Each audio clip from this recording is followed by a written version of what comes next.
Apa kabar semuanya? Senang banget bisa balik ke CLCC. Ya, saya bersyukur meskipun jarang-jarang di jadwal khotbah ya, bisa ketemu Anda setiap kali ke sini tuh senang banget gitu. Karena ini rasanya kayak rumah buat saya. Di tempat lain kurang ya. Luar biasa. By the way, ini kaos terbaru dari Tangan Pengharapan ya, bisa bisa dapat di depan. Saya udah endorse Gembala Saudara, saya udah kasih nanti suruh ambil banyak-banyak supaya tiap kali khotbah dia pakai kaos Tangan Pengharapan. Haleluya. Terima kasih buat supportnya, buat Tangan Pengharapan. Saya langsung masuk pada kebenaran firman Tuhan. 1 Timotius 6 ayat 6 berkata, memang ibadah itu kalau disertai dengan rasa cukup, memberi keuntungan besar. Katakan rasa cukup. Sore hari ini kita mau belajar tentang rasa cukup. Apa itu kata cukup? Pengkhotbah 5 ayat yang 10, baca sama-sama yuk. Siapa mencintai uang, tidak akan puas dengan uang. Dan siapa mencintai kekayaan, tidak akan puas dengan penghasilannya, ini pun sia-sia. Seberapa banyak pun harta kita, seberapa banyak pun uang kita nggak akan pernah ngerasa cukup. Uang itu selalu bikin orang jadi serakah. Nggak ada orang yang udah kaya, asetnya banyak, terus dia berpikir bosan cari duit, pensiun aja deh atau bagi-bagi duit aja deh. Saudara pernah ketemu orang yang udah kaya terus bisa ngerasa cukup terus bosan sama duit? Nggak pernah. Semakin orang kaya, dia pengen tambah kaya. Mengagetkan sekali ya, waktu saya ketemu sama salah satu bilioner di Australia, orang Indonesia tapi kaya raya. Dia bilang sama saya gini, Henny bisnis, pelayanan kamu di Tangan Pengharapan ini saya perhatikan semua proyeknya buang-buang duit. Ngasih makan, gaji guru pedalaman, pengobatan gratis buat masyarakat, pelatihan pertanian, kemudian ngasih sekolah di penjara.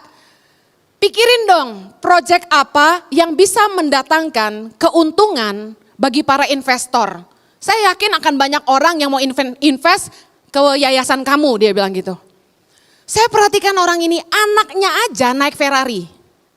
Masa masih kurang gitu uangnya, sampai-sampai ketika nolong orang miskin aja harus cari keuntungan. Ayat ini ya dan amin. Orang kalau udah kaya tuh gak ada puasnya. Salah satu tanda cinta uang adalah orang tuh hidupnya memburu uang. Kejar duit terus, cari uang terus. Toko gak pernah tutup kecuali lebaran hari pertama. Wow. Saudara tahu gak? Banyak orang yang kejar duit tuh sampai gak ingat waktu, gak ingat umur. Cari duit terus gak ada cukup-cukupnya. Orang yang cinta uang itu tandanya gampang, gak ngerti rasa cukup. Fokus hidupnya cuma uang, standar hidupnya cuma uang, cari pacar mesti yang kaya, cari mantu mesti yang kaya, anaknya yang paling sukses yang dibilang diberkati, semuanya diukur dari sudut pandang kekayaan. Orang yang cinta uang dan hidupnya hanya memburu uang, kata firman Tuhan, akan menyimpang dari iman. Kita udah lihat banyak, demi kekayaan orang bisa menghalalkan segala cara hanya untuk jadi kaya. Bahkan kalau perlu mereka ngorbanin anak, ngorbanin keluarga, bahkan temannya hanya untuk jadi kaya. Yang kedua, orang yang memburu uang itu akibatnya menyiksa diri dengan berbagai-bagai duka, kata firman Tuhan. Apa maksudnya? Tidak semua masalah dalam hidup kita ini adalah ujian dari Tuhan. Seringkali masalah kita itu kita bikin sendiri. Jangan tiap kali Anda punya masalah, Anda nyalain Tuhan. Kenapa Tuhan izinkan ini terjadi? Hei, gak semua masalah kita itu dari Tuhan. Karena serakah kita sendiri yang punya banyak masalah. Contoh, Anda pengen cepat kaya, gak mau mulai dari bawah, gak mau kerja ikut orang. Demi cepat kaya, mikirnya mau bisnis, mau usaha. Akhirnya pinjam uang, ngutang sana sini. Bisnisnya gak bisa jalan, gak bisa bayar utangnya. Stres hidupnya. Baru kemarin orang message saya di DM di IG. Minta pinjam uang untuk modal usaha. Gampang banget ngutang. Karena orang serakah hutangnya banyak. Saya baru tahu kalau pengusaha yang kaya-kaya itu hutangnya banyak sekali di bank. Ketika kita kerja, satu kerjaan aja atau punya satu usaha aja, waktu kita udah kurang buat keluarga. Ketemu istri, anak udah malam. Kita kerja dari pagi sampai malam. Di Jakarta orang pulang kantor masih nge-Grab lagi. Weekend masih handle online selling. Masih jualan online. Buka booth di sana, buka booth di sini, ikut pameran di sana, pameran di sini, cari duit. Padahal dalam hidup ini yang paling penting itu keluarga. Kita kerja buat apa? Alasan orang tua kerja buat nyokolain anak. Kamu tahu nggak kenapa papa kerja dari pagi sampai malam banting tulang? Demi kamu gitu. Demi kamu. Tapi at the end of the day, uang jadi lebih penting dari keluarga kan? Karena serakah, kita bikin bisnis ini, bisnis itu, bisnis ini. Sekuat apa sih kita? Makin banyak usaha, makin banyak masalah. 5 kebutuhan pokok manusia yang sebenarnya. Yang pertama, kesehatan. Tahu nggak Anda, kalau Anda hari ini sehat, itu Anda diberkati Tuhan. Jangan melulu bilang, Tuhan mana berkat-Mu? Anda bisa napas tanpa tabung oksigen, Anda diberkati Tuhan. Kesehatan itu mahal. Katakan sebelah kanan kirimu, kamu sehat? Katakan, kamu diberkati Tuhan. Yang kedua, Anda tiap hari bisa makan, nggak kelaparan, Anda diberkati Tuhan. Amin. Anda punya baju lebih dari 3 di lemarimu di rumah, Anda diberkati Tuhan. Gua nggak peduli baju lu merek Mango 2 or Mango 2, terserah. Yang penting Anda punya lebih dari 3, Anda diberkati Tuhan. Anda punya atap di atas kepalamu setiap malam, nggak perlu tidur di kolong jembatan. Saya nggak peduli Anda ngekos, Anda ngontrak, numpang di rumah orang, numpang di rumah mertua indah. Kalau Anda punya tempat tinggal, katakan saya diberkati Tuhan. Anda tiap hari bisa bekerja, bisa sekolah, punya penghasilan, katakan saya diberkati Tuhan. Kalau doa tuh jangan melulu minta berkat, sadari berkat Tuhan, mengucap syukurlah. Amin. Haleluya. Coba pikir ini, open your mind. Saya berdoa Tuhan membuka pikiran dan hatimu. Kebutuhan kita cuma 5 ini. Pertama, kita bisa sehat, kita bisa makan, kita nggak perlu kedinginan, kita nggak perlu jadi homeless, dan kita punya kerja dan bisa sekolah. Berkat Tuhan udah luar biasa. Tapi karena serakah, kita nambahin kebutuhan nomor 6, yaitu belum punya tas Chanel model klasik. Kita belum punya yang ketujuh, mobil BMW atau Mini Cooper. Kita belum punya rumah di Dago Pakar. Kita belum punya Alphard. Kita belum punya, apalagi istri 2. Kita belum punya, apalagi? Apa sih yang Anda mau? Kita nambahin kebutuhan kita tuh jadi banyak banget, itu yang bikin kita gak pernah ngerasa cukup dan gak pernah bersyukur dengan hidup ini. Lukas 12 ayat 15, Yesus mengajar kita untuk berjaga-jagalah dan waspadalah terhadap segala ketamakan. Sebab walaupun seseorang berlimpah-limpah hartanya, hidupnya tidaklah tergantung pada kekayaannya. Yesus menasehatkan kita, jangan jadi orang yang serakah. Sekalipun kamu kaya, hidupmu gak tergantung dari kekayaanmu. Saya ingatkan sore hari ini, uangmu gak bisa beli nyawamu. Uangmu gak bisa beli hidupmu. Yang beli hidup kita itu darah Yesus, salib Kristus. Amin. Dengar baik, uang bukan segalanya, tapi Tuhanlah segalanya. Uang bukan kunci kebahagiaan. Uang hanya alat kesenangan. Just for fun. Tuhanlah sumber sukacita kita yang sejati. Katakan amin. Waktu saya ketemu tukang sayur yang lucu ini, dia tidur siang di dekat gardu listrik. Badannya gemuk tapi dia tidak kurang akal. Dia tidur miring gaya Putri Duyung. Biar gak jatuh kakinya disangkutin di pohon. Full of wisdom.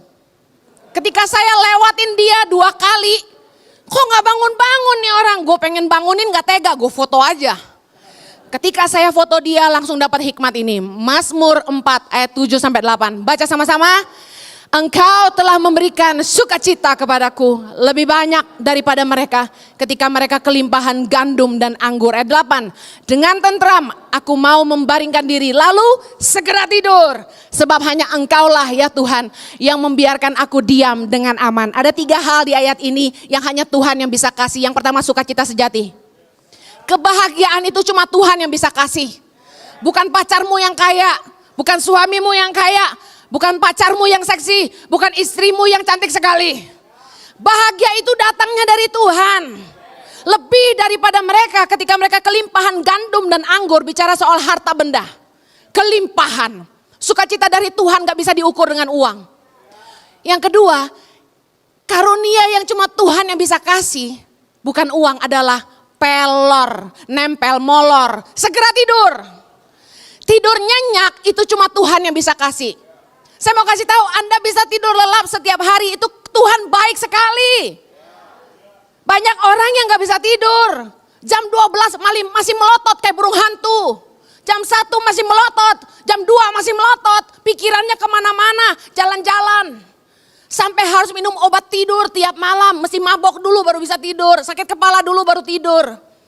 Saudara, saya mau kasih tahu, kalau Anda bisa pelor, nempel molor, tidur lelap, yang bisa kasih Anda bukan King Coil but the King of Kings. Katakan amen.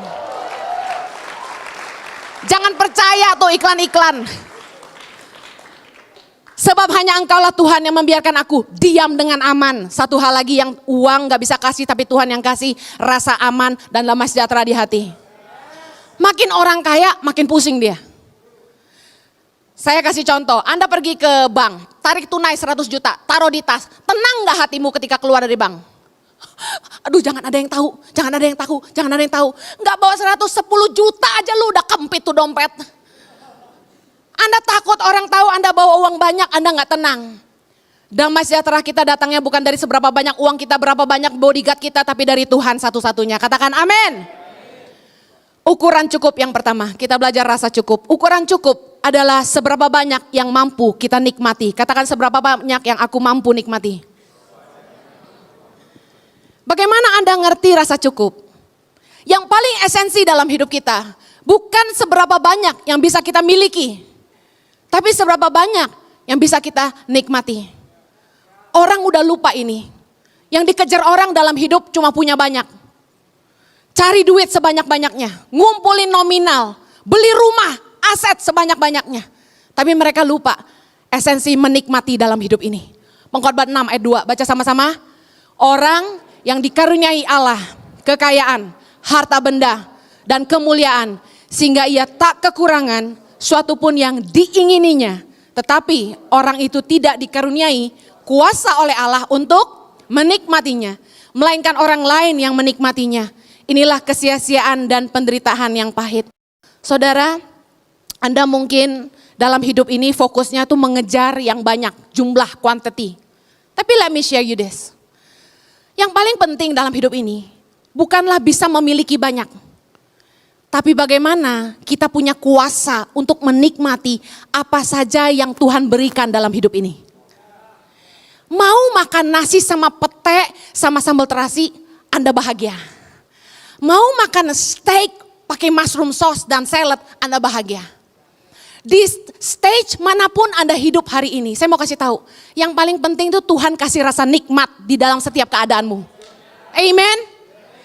Jangan kejar jumlah. Percuma kita ngejar apa yang orang ini punya. Dikatakan dia punya kekayaan, dia punya harta benda, dia punya kemuliaan, nama besar, ketenaran dan sebagainya. Sehingga dia bisa beli apa saja yang dia mau, kata firman Tuhan. Bayangin, bukankah itu jadi cita-cita kita? Kita selalu pengen bisa beli apa aja yang kita mau, bukan? Tapi listen up, ternyata kata Tuhan, orang ini gak dikasih karunia untuk menikmati. Itu sia-sia. Yang lebih parah, orang lain yang menikmatinya. Bukan seberapa banyak yang bisa Anda miliki, tapi seberapa banyak yang bisa Anda nikmati. Saya kenal orang yang punya rumah banyak. Ada orang yang akan bilang gini, wow, orang ini diberkati sekali, rumahnya banyak.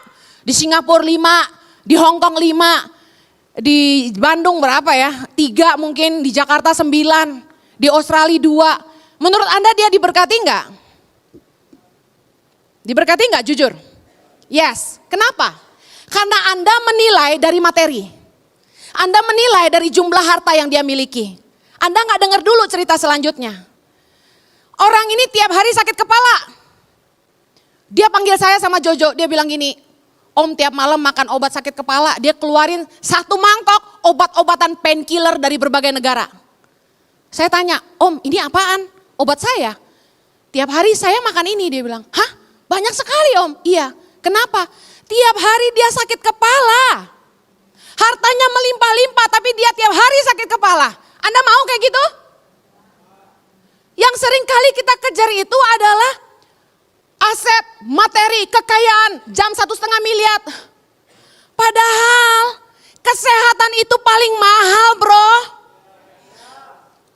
Rumah dia banyak tapi dia sakit kepala tiap hari. Mending gua lah rumah 1 tapi sehat walafiat.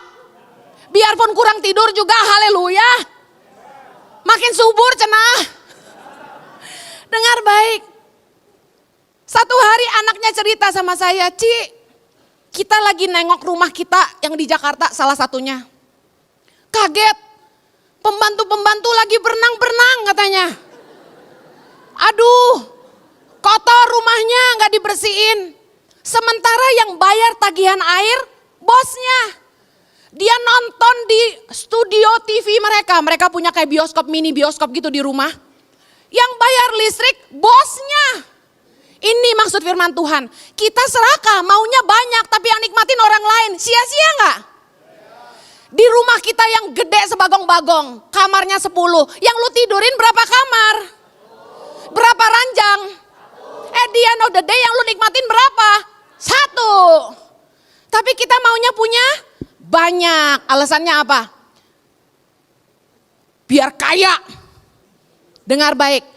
Arti diberkati bukanlah berapa banyak harta yang dimiliki, tapi kuasa untuk menikmati hidup ini.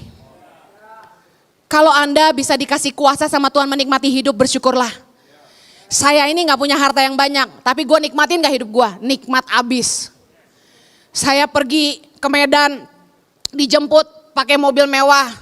Kata supirnya gini, Bu Heni itu bisa mijit ya? Oh ya, pura-pura kayak ngerti aja gitu.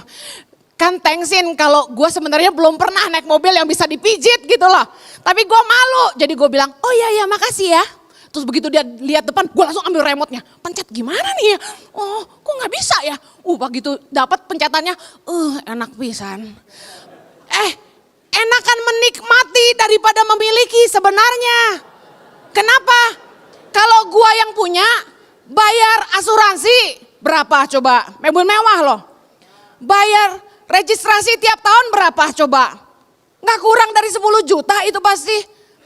Mesti servisnya, mesti bayar maintenance-nya. Yang mendingan kayak gua lah, nikmatin aja. Amen. Listen, hidup ini yang paling esensi bukan punya banyak. Tapi bagaimana Tuhan memberikan kemampuan untuk kita menikmati hidup ini sebanyak-banyaknya. Waktu orang masih muda gak punya duit, makan cuma nasi sama kerupuk. Gak bisa beli steak. Waktu saya pacaran sama Jojo, saya diajak makan Gendy Steak di Jakarta. Saya lihat dia urunan duit sama temennya. Waktu masih muda, kita mau makan apa susah, duit gak ada. Tapi begitu kita udah tua, duit kita banyak, mau beli apa juga bisa. Tapi sayangnya udah gak bisa makan apa-apa. Makan babi kolesterol, makan kambing kolesterol, makan durian kolesterol. Bahwasanya itulah yang paling nikmatnya. Maka itu, adik-adik, cila, dengerin kakak. Mumpung Ngana masih muda, mumpung Ngana masih sehat, mumpung ada berkatnya, nikmatilah hidup Anda. Jangan pelit-pelit, sama diri sendiri pelit banget makan Indomie mulu. Ada lagi, jangan langsung lihat ke Douglas gitu. Ada lagi, makan sama anak sama istri. Udah bebisikan, jangan pesen minuman macam-macam ya, di sini mahal, ntar di rumah aja gitu.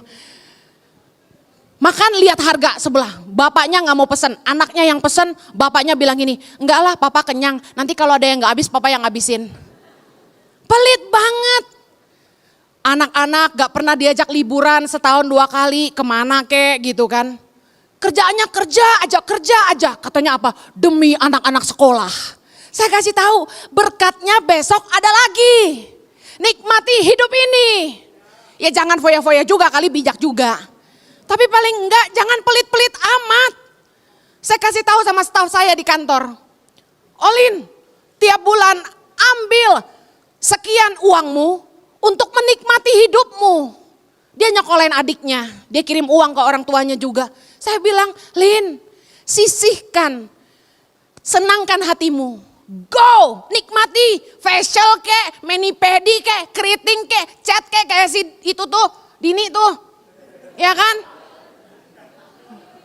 Gue juga kepengen tuh. Artinya apa? Jangan cuma kerja keras tapi kamu gak punya kuasa menikmati berkat Tuhan. Amen. Orang tua, apalagi keturunan Tionghoa, kerja keras buat ngumpulin warisan buat anak cucu katanya. Kasian, sampai banting tulang, gak pernah nikmatin hidup demi anak cucu katanya. Tahukah Anda? Anda gak diberkati.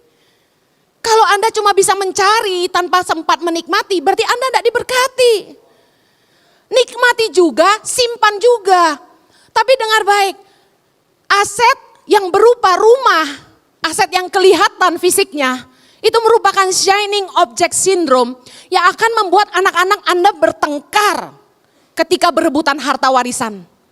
Jangan fokus ngumpulin harta warisan, ada warisan yang jauh lebih penting dari itu. Itu apa? Pengenalan Anda akan Tuhan. Iman kepada Allah. Karakter yang baik, nilai-nilai kebenaran yang Anda hidupi dan jadi teladan buat mereka. Itu warisan yang jauh lebih berharga. Jangan hanya fokus ngumpulin harta. Sayangnya orang-orang tua gak ngerti ini. Ngumpulin harta buat warisan anaknya tapi gak ninggalin warisan yang lebih berharga dari itu. Akhirnya hartanya habis juga. Orang yang diberkati itu orang yang bisa menikmati hidup dengan satu istri. Katakan amin. Orang kaya zaman sekarang istri gak cukup 2. Saya mau kasih tahu, punya istri itu gak kayak piara ikan cupang. Tinggal dikasih makan seminggu sekali, tek-tek gitu. Punya istri banyak misery, masalah. Perempuan itu ribet, banyak maunya. Lagu kebangsaannya ini, never enough, gak pernah cukup. Anda harus belajar dari Raja Salomo, pakarnya perempuan. Siapa di sini yang punya 1000 istri? Ada? Ada di sini yang pernah punya 1000 istri? Belum pernah, jangan pernah. Belajarlah dari Raja Salomo yang pernah punya 300 istri dan 700 gundik. Dia berkata, nikmatilah hidup dengan istri yang kau kasihi seumur hidupmu yang sia-sia. Dia gak bilang gini, nikmatilah hidup dengan istri-istrimu. Artinya apa? Dia tobat dan menyadari cuma satu wanita yang paling berharga. Katakan haleluya. Ukuran cukup yang kedua, punya lebih untuk dibagi. Orang yang diberkati Tuhan itu diberi kuasa untuk berbagi. Katakan amin. Yang pertama tadi, cukup adalah seberapa banyak yang kita mampu nikmati. Yang kedua, seberapa cukup yang kita bisa bagi. Orang gak akan ngerti kata cukup kalau dia gak pernah bisa lihat bahwa yang dia punya ini udah lebih. Selebihnya dia bisa bagi. Saya kasih perumpamaan yang saya alamin. Mama saya nganterin ke rumah 3 bal kantong gede kerupuk yang keriting itu loh. Dia bilang gini, gua gak sebut lagi nama gua, jadi ejekan di grup kami. Hen, ini 3 kantong kerupuk mama pesen dari Bangka. Enak, mahal, makan sendiri, jangan bagi-bagi. Karena dia tahu anaknya the queen of sharing. Saya bilang, oke, saya diem aja, saya bawa masuk. Terus saya ambil toples, saya isi di toples, saya taruh di meja makan, cukuplah buat sekeluarga. Selebihnya 2,5 bal lebih, saya bagi ke staf saya hampir 20 orang, terus saya bagi ke anak-anak asuh saya 28 orang. Makan pesta kerupuk, 1 orang pegang 2. Saudara, orang yang serakah nggak mungkin melakukan seperti yang saya lakukan. Kenapa saya bisa ngambil cuma 1 toples aja? Karena saya ngerasa gini, setoples aja udah cukup banget. Kalau saya makan lebih dari ini, kayaknya gusi saya berdarah semua. Kedua sariawan sakit tenggorokan gak bisa khotbah. lose money dong ya, haleluya. Sedangkan orang yang serakah akan mikir gini, satu toples untuk minggu ini, toples berikutnya untuk minggu depan, toples berikutnya untuk 3 minggu lagi, toples berikutnya untuk 4 minggu lagi, toples berikutnya untuk 5 minggu lagi, haleluya, berkat Tuhan melimpah, 6 minggu gue makan kerupuk tiap hari. Orang yang serakah itu seperti lintah kata firman Tuhan, yang punya 2 orang anak, yang namanya untukku dan untukku. Orang yang serakah nggak bisa lihat ini lebih buat orang lain. Orang yang serakah itu selalu diberkati dan selalu bilang ini buat saya, ini buat saya. Tuhan itu rindu memberkati kita, tahu nggak? Tahu nggak Tuhan itu senangnya memberkati? Abraham, Ishak, Yakub, Daud, siapalah sebut di Alkitab, semuanya diberkati. Adam aja waktu diciptakan sama Tuhan langsung diberkati. Gak perlu pakai ngeden-ngeden, Tuhan udah berkati dia. Tuhan itu hobi banget memberkati kita, tapi kenapa Tuhan mau memberkati kita? Nah, Yohanes 10 ayat 10. Ayat ini dipakai sama orang Kristen yang kaya untuk membenarkan diri bahwa orang Kristen itu harusnya kaya raya. Kalau enggak kaya raya, berarti ada yang salah. Saya mau tanya, boleh enggak kaya? Boleh dong, tapi yang gak boleh apa? Serakah. Yohanes 10 ayat 10 dikatakan Yesus datang supaya kita mempunyai hidup dan mempunyainya dalam segala kelimpahan. Nah ayatnya berhenti sampai di situ. Saya gak salahin sih, orang jadi pikirnya Yesus datang supaya hidupnya dia diberkati luar biasa. Tapi harusnya ayat sebenarnya dalam John 10:10 Amplified Bible bilang gini, I came that they may have and enjoy life and have it in abundance. Abundance artinya botol ini udah penuh, diisi terus sampai tumpah, itu abundance. Artinya apa? Yesus datang dalam hidup kita. Yang pertama tujuannya supaya kita memiliki hidup yang artinya hidup kekal, katakan amin. Yang kedua, Yesus datang supaya kita menikmati hidup kita, enjoy life. Yang ketiga, Yesus datang supaya kita memiliki hidup di dalam kelimpahan. Kelimpahan yang artinya sampai tumpah buat orang lain juga. Tuhan mau memberkati kita dengan sebuah misi supaya hidup kita jadi berkat. Katakan saya harus jadi berkat. Tapi kita lupa tujuan kita diberkati. Banyak orang pelit dan tidak mau berbagi. Kenapa kita enggan berbagi? Karena kita takut buat kita sendiri enggak cukup. Padahal ketika kita menabur, prinsip firman Tuhan adalah ini. Kita sedang menginvestasikan penyediaan Tuhan untuk kita dan anak cucu kita di masa yang akan datang. Anda gak akan pernah lihat anakmu berkekurangan ketika engkau rajin menabur hari ini. Saya gak pernah takut masa depan anak-anak saya seperti apa. Karena saya tahu hari ini saya kasih hidup saya buat Tuhan. Anak-anak saya pasti dipelihara Tuhan. Gak usah jauh-jauh deh. Kami kasih hidup kami sungguh-sungguh buat Tuhan. Gak ambil keuntungan apapun dari tangan pengharapan. Tahu gak Tuhan itu balasannya luar biasa. Tiap tahun kami ke Australia sekeluarga Tuhan kirim orang buat bayarin tiket 5 orang. Tiap tahun. Tahun lalu saya berangkat sama kemarin Juni ini. Disediain tiket sama orang 5 business class. Di pesawat gue bilang sama anak gue, tidur loh, jangan duduk, kapan lagi? Dengar baik, sementara orang bekerja setengah mati cari duit untuk bisa naik bisnis kelas ke luar negeri, kami cuma menabur dan terus menabur dan terus menabur. Dan Tuhan sediakan lebih dari yang kita minta, katakan amin. Amin. Dengar baik, siapa yang banyak memberi berkat diberi kelimpahan. Siapa memberi minum, ia sendiri akan diberi minum. Siapa menaruh belas kasihan kepada orang lemah, memiutangi Tuhan yang akan membalas perbuatannya.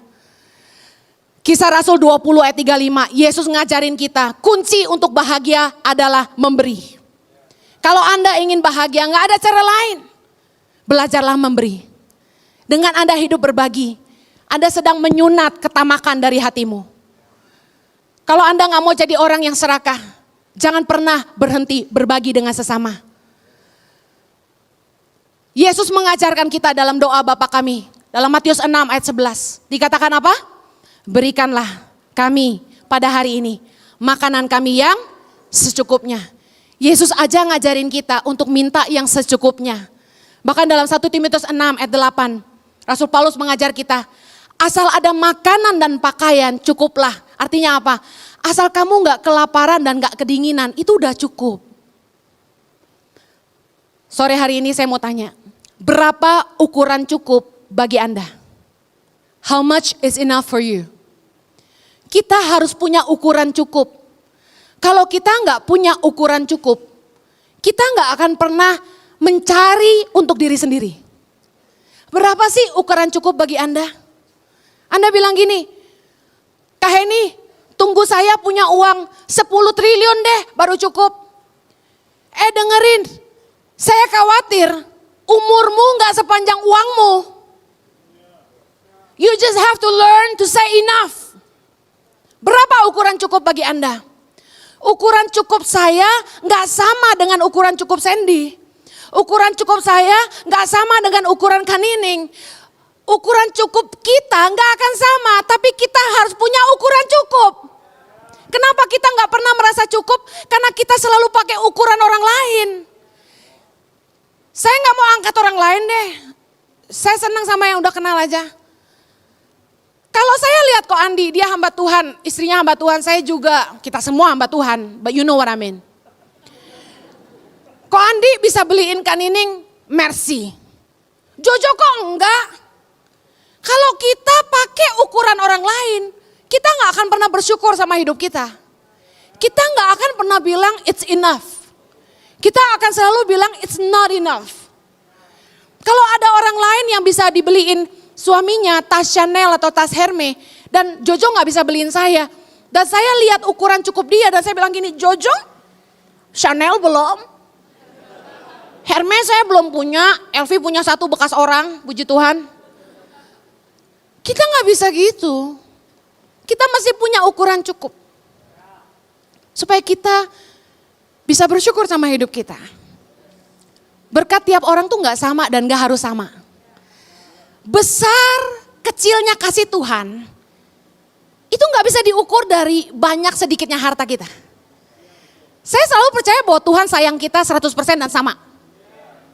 Gak ada urusannya sama berapa kayanya kita hari ini di bumi.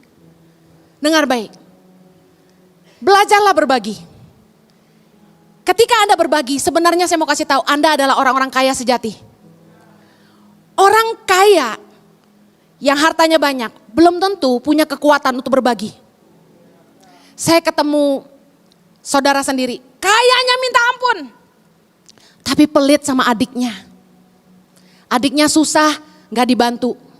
Bahkan adik-adiknya yang miskin gak boleh tahu dia tinggal di rumah. Di mana? Alamatnya dirahasiain. Saya sampai marah gitu sebenarnya sama orang ini karena saudara. Dengar baik, orang kaya belum tentu dikasih kuasa sama Tuhan untuk berbagi.